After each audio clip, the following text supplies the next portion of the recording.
तो जनाब, क्या हाल? सब बढ़िया? तो आपका फिर से स्वागत है अपना चैनल, अपना ऑनलाइन पाठशाला पे। तो आज का वीडियो में क्या होगा, तो हम लोग का जो चैप्टर चल रहा है लीनियर इक्वेशन, या बोलो क्या, pair of linear equation in two variable, उसका जो एनसीईआरटी है उससे कुछ इंपॉर्टेंट चीज मार्क कर लेंगे। तो आइए स्टार्ट करते हैं। यहाँ पे सबसे पहले देखिए, यहाँ पे एक स्टोरी दिया हुआ है, ठीक है। तो ये स्टोरी वैसे जरूरी तो नहीं है, लेकिन एक तरह से ये जो है किस लिए हम लोग मैथ में यूज़ करेंगे, खास करके 10th में, वो हम लोग को ये स्टोरी से समझ में आएगा। तो अगर मौका मिले, टाइम मिले, ऐसे तो आप लोग बहुत बिजी इंसान हैं, वो सबसे फुर्सत नहीं मिलता है, तो अगर कभी मिले तो थोड़ा सा इधर देख लीजिएगा। फिर आगे अगर बढ़ें तो इसमें ये वाला चीज़ इम्पोर्टेंट जो मार्क किया हुआ है ना, इसमें क्या लिखा हुआ है, you also know that an equation which can be put in the form of क्या, a x plus b y plus c is equal to 0। ये क्या है, general form of linear equation in two variable.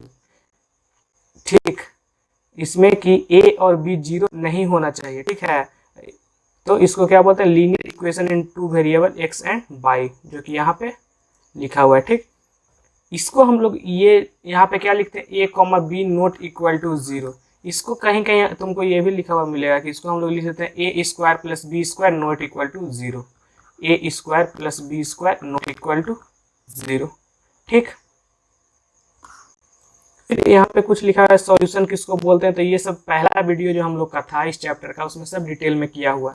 फिर यहाँ example में देख लो, यहाँ पे आपको बता रहा है कि x is equal to by 1 and y is equal to 1 को सॉल्यूशन बता रहा है। तो सॉल्यूशन कब होगा, जब इसको हम लोग पुट करेंगे, जो इक्वेशन है, और ये इसको सेटिस्फाई करना चाहिए। सेटिस्फाई करने का मतलब यहाँ देखो क्या है, 2x plus 3y is equal to 5, ये हम लोग का दिया हुआ है, इक्वेशन है।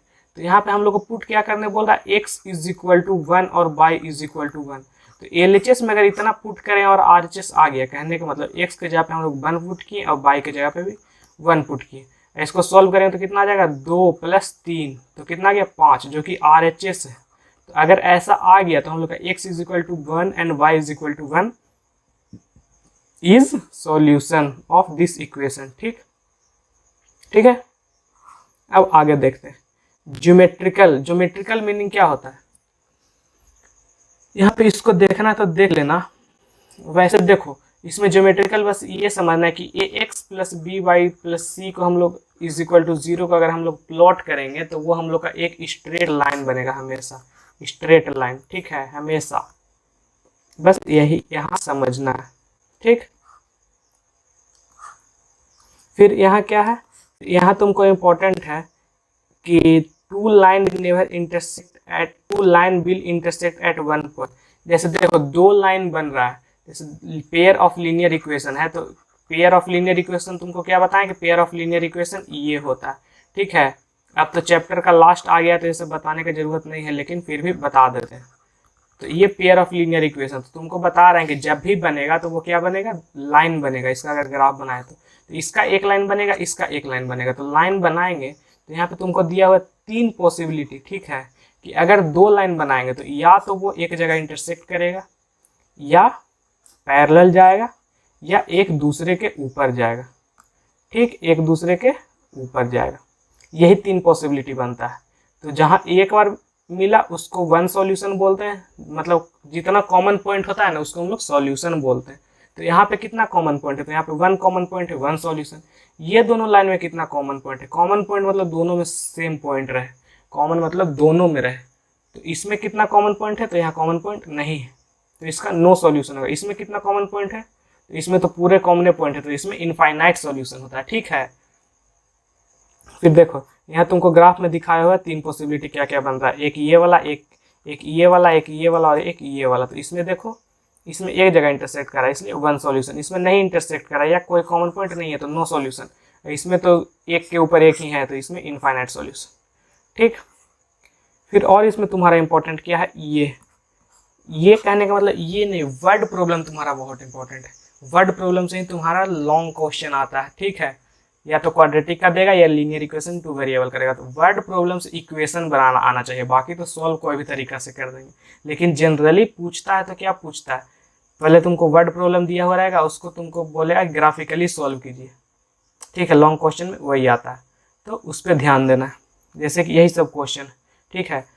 सिचुएशन यहाँ पे क्या है, present this situation algebraically and graphically, या तुमको बोलेगा फाइंड द सॉल्यूशन ग्राफिकली, ऐसे करके भी दे सकता है, फाइंड द सॉल्यूशन ग्राफिकली।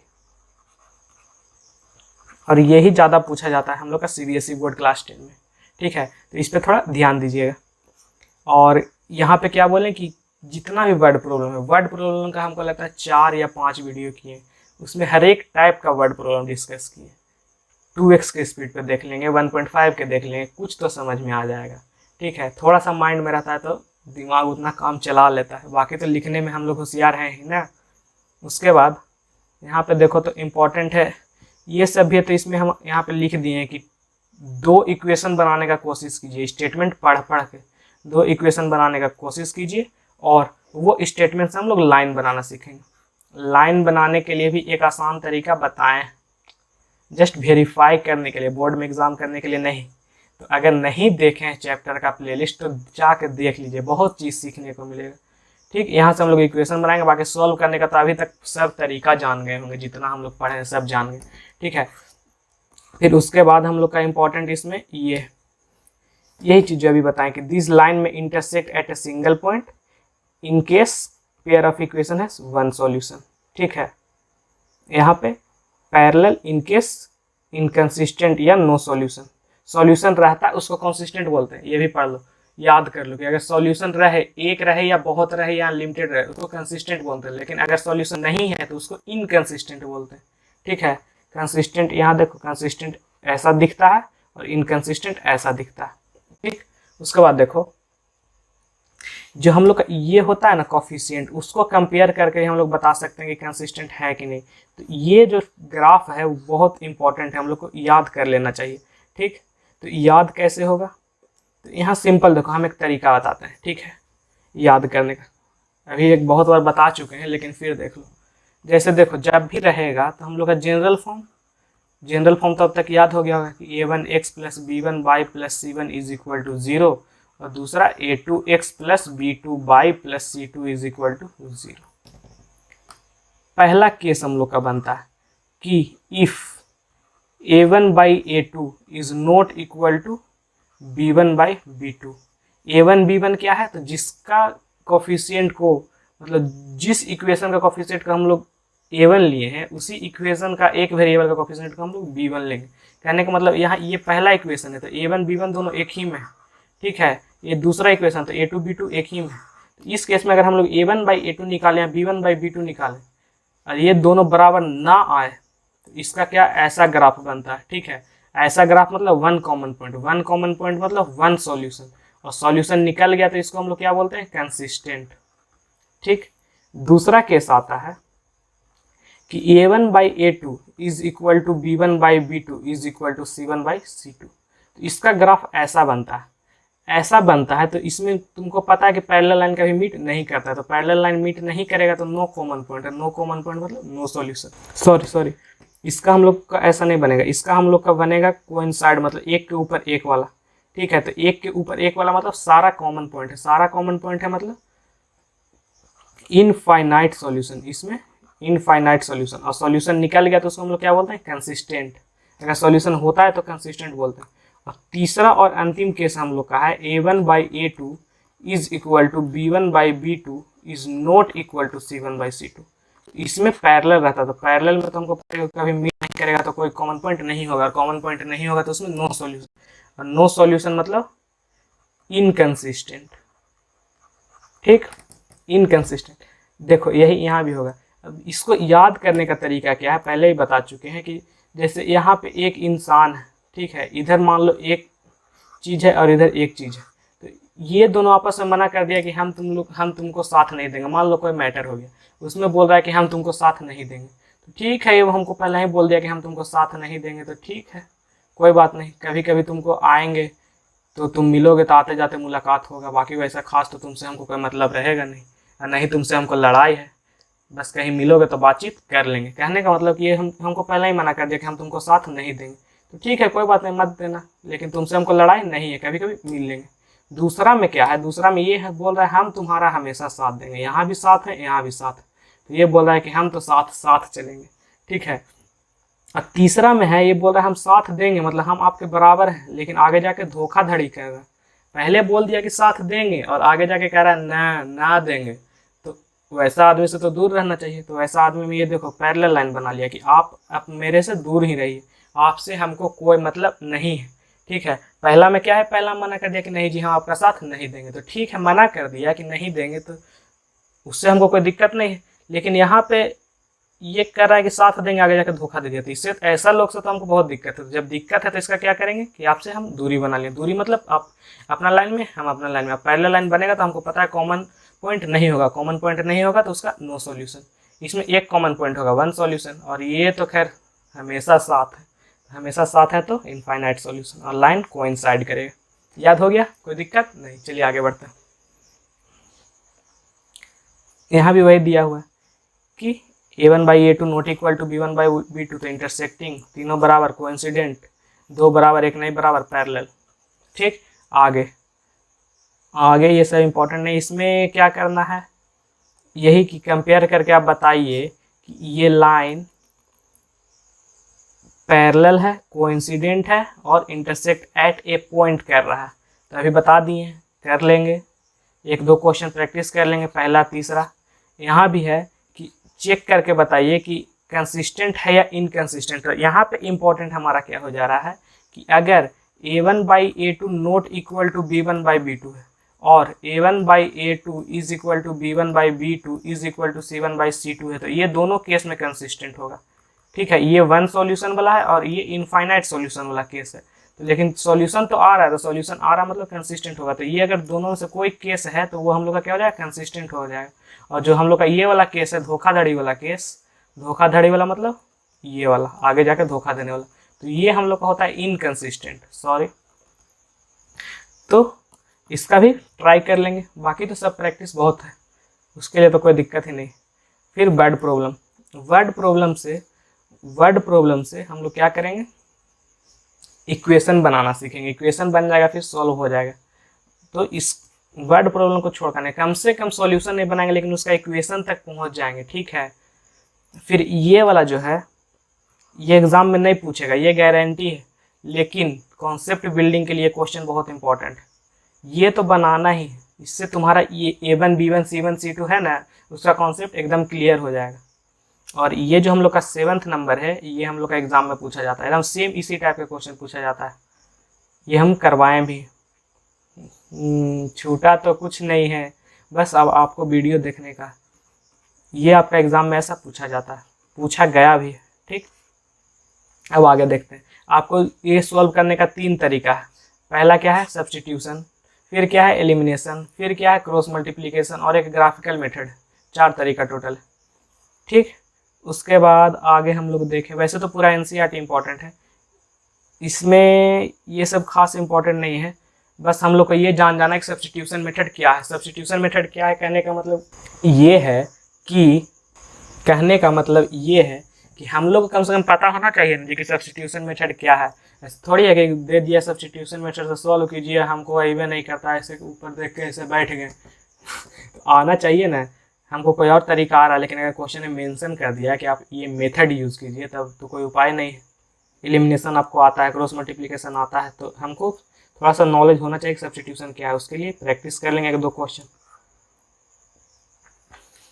यहाँ पे ये सब फिर वर्ड प्रॉब्लम है, तो यहाँ आपको लिख दिए हैं कि कम से कम इक्वेशन बनाने का कोशिश कीजिए, सॉल्व हो जाएगा। सॉल्व का प्रैक्टिस भी, और अगर फ्री टाइम हो तो सॉल्व कर लेना, काहे कि बिजी लोग ना है थोड़ा, आप क्या कहा जाए,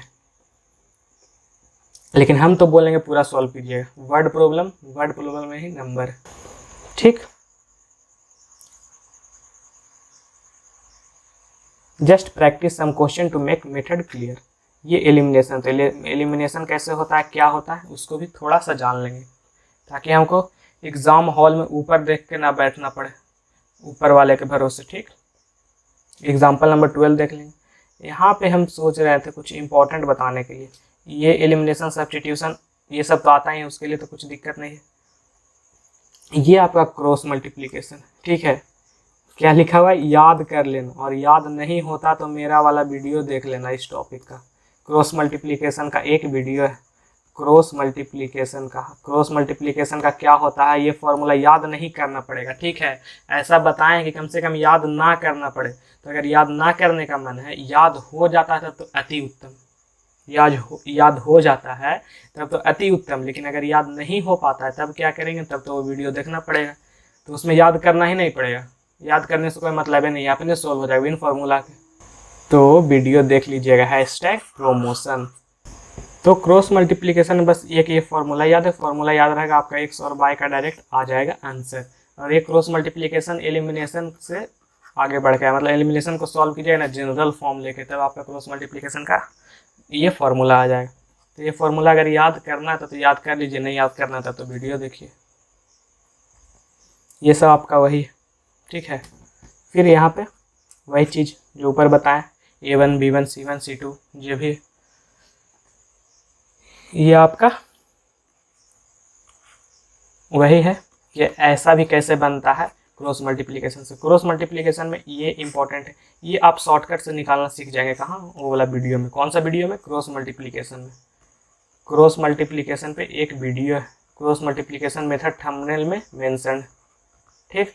तो वहाँ पे ये निकालना सीख जाएंगे। ये निकालने के बाद तो क्रॉस मल्टीप्लिकेशन का फॉर्मूला आपको याद ही नहीं करना पड़ेगा, ये तो एकदम दिमाग में डाल लीजिए। और यहाँ पे इम्पोर्टेंट इस टाइप का आपका पूछा जाएगा, ऐसा पूछा जाता है, इस टाइप का क्वेश्चन पूछा जाता है एग्जाम में, पूछा गया है, पूछा जाता है। तो इस टाइप का क्वेश्चन तैयारी कर लेना। पिछला वीडियो में ही पिछला वीडियो में ही करवाएं, तो जाके देख लेना। 6-7 क्वेश्चन किए हैं इस टाइप का। और अगर खुद कर लेते हो तब तो देखने का जरूरत नहीं, लेकिन अगर नहीं कर पाते हो तब जाके देख लेना, ऐसा क्वेश्चन पूछता है, ठीक है। और इसमें ये वाला कॉन्सेप्ट यूज होता है, कौन वाला? वही A1 B1 C1 A2। फिर ये देखो, कुछ क्वेश्चन प्रैक्टिस कर लेंगे ताकि हम लोग का कॉन्सेप्ट क्लियर हो जाता है। इसमें पहला और चौथा कर लेना, ये वाला तो 2 है तो दोनों कर लेना, ये भी कर लेना, ये भी कर लेना। हम तो बोलेंगे NCERT का एक क्वेश्चन कर लो, सारा कभी ना कभी आया हुआ है। और यहाँ पे इस लिखा हुआ है, practice word problem as much as you can because varieties of word problem exist. बाकी सॉल्यूशन के लिए कोई भी मेथड यूज करो। मतलब वर्ड प्रॉब्लम जो है उसको देख के हम लोग कम से कम सीखेंगे कि इक्वेशन हम लोग का कैसे बने, ठीक है। कम से कम इक्वेशन बनाना सीख जाएंगे, इक्वेशन बन जाएगा, बाकी तो सॉल्यूशन लाएं ना लाएं, लेकिन वो भी प्रैक्टिस करना जरूरी है। लेकिन कम से कम वर्ड प्रॉब्लम से हम लोग इक्वेशन बनाना सीख रहे हैं, क्योंकि जब तक इक्वेशन नहीं बनेगा या गलत इक्वेशन बनेगा तब तक क्वेश्चन सोल्व नहीं होगा। इक्वेशन गलत हो जाएगा तो आंसर तो आ ही जाएगा, लेकिन कुछ गलत आएगा। और दूसरा चीज़, इस चैप्टर में और भी कॉन्सेप्ट यूज होता है, जैसे वो बताएं up stream, down stream, speed, distance, time, फिर टाइम एंड वर्क, है ना। फिर फ्रैक्शन का कुछ कॉन्सेप्ट यूज होता है, तो वो सब भी आना जरूरी है, ठीक है, नहीं तो नहीं बनेगा इक्वेशन। तो वो भी करवाया हुआ, छूटा है कुछ नहीं। फिर यहाँ देखो, एक ये भी इम्पोर्टेंट है तुम्हारा, ये टॉपिक जो है ना, कि अगर वेरिएबल तुमको डिनोमिनेटर में मिल गया या कुछ मिल गया तो उसको हम लोग क्या करेंगे। और इसको तो भी आई बोल लो, अप स्ट्रीम डाउन स्ट्रीम वाला प्रॉब्लम जो अभी बता रहे हैं, टाइम, डिस्टेंस, है ना, speed, up stream, down stream, ये सब क्या होता है, सब करवाया हुआ। बोट ये वाला का तुमको कहाँ मिलेगा, तो ये तुमको मिलेगा थंबनेल में लिखा हुआ है, boat and stream, time and distance, boat and stream. ये वाला तुमको, ये वाला क्वेश्चन, इस टाइप का क्वेश्चन 2-3 करवाया हुआ है, तो जाके देखना है, ठीक है।